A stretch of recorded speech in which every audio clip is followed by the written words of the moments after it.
seni seveli neçe gün, neçe ay, neçe yıldır zalim.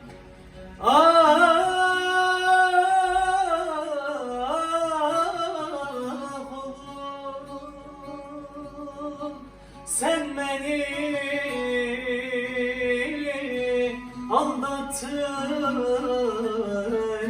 bu sende neçe dildir heyran oğlum.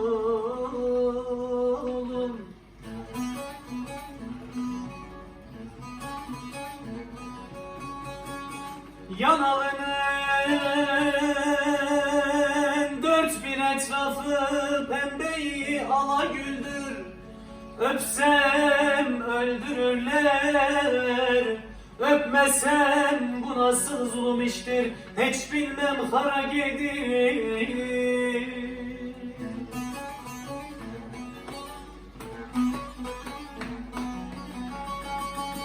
Gülüm di gel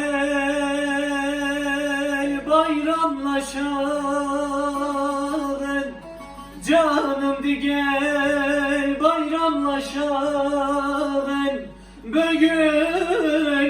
Bugün şanlı bayram günüdür.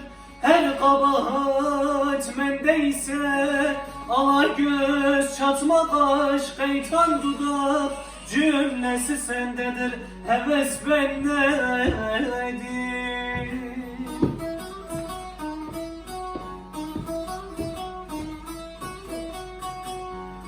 Dede gelemem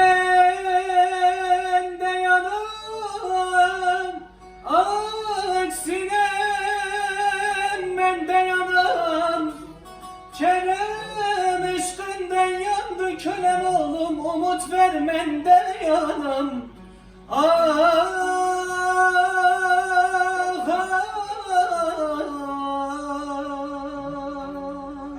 Can dedim, can dedim,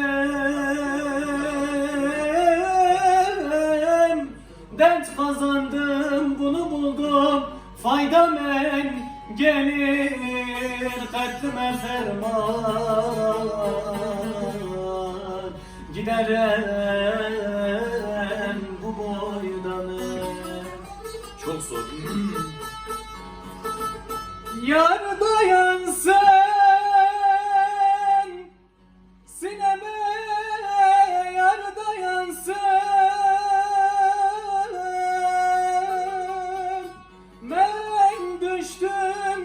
Ben düştüm aşk oduna, kölen oğlum tutuşsun, yar dayansın.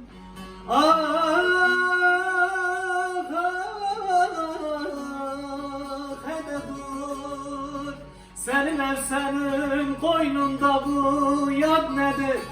Hele dur, ağa benim, paşa benim, bey benim, köyümde bu tat nedir?